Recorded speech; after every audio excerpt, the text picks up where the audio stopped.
Conscient du rôle et de l'apport que la jeunesse doit jouer dans les initiatives de la défense de la mère patrie et de son développement, c'est vendredi 28 février 2025 que le Conseil provincial de la jeunesse Yo-Katanga, accompagné par quelques membres des différentes structures et mouvements des jeunes sous l'autorité de son Excellence Monsieur le gouverneur de province Jacques Kiaboula Katoué.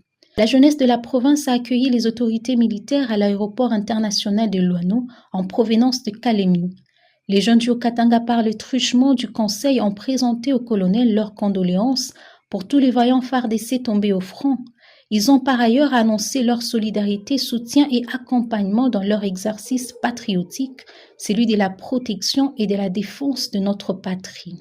Nous-mêmes, le Conseil provincial de la jeunesse, nous sommes venus vous accueillir pour vous donner notre soutien en tant que les jeunes.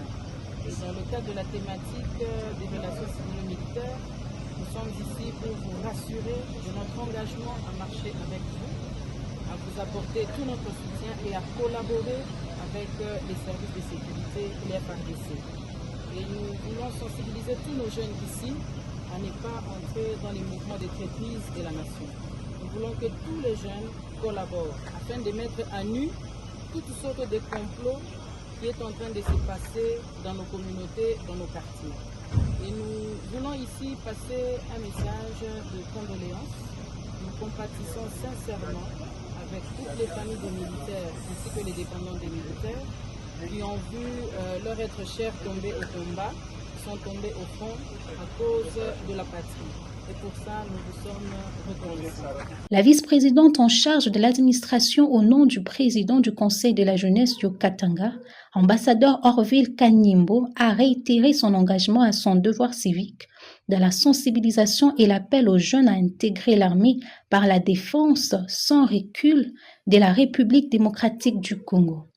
Très ému, le colonel a remercié la délégation et s'est dit honoré, surtout qu'il découvre qu'il y a encore cette couche de jeunes conscients et déterminés à défendre la patrie. Je suis dans la joie, et une joie immense, parce que vous êtes venus m'accueillir et ça me va tout droit dans le cœur.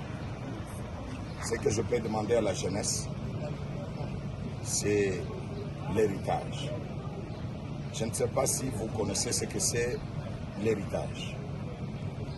On ne va pas vous léguer autre chose si ce n'est pas la République.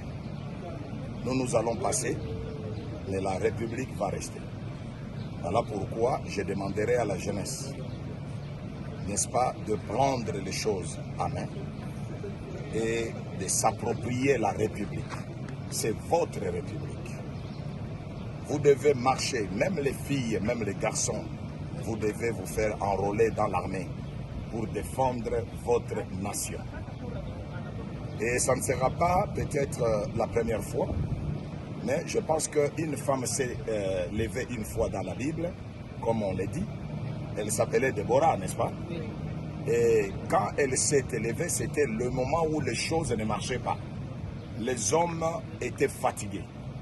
Mais quand Déborah s'est levée comme une mère, l'influence, les pouvoirs avaient changé de camp. L'ère est grave. On a besoin de l'implication de la jeunesse pour bouter dehors l'ennemi de notre peuple.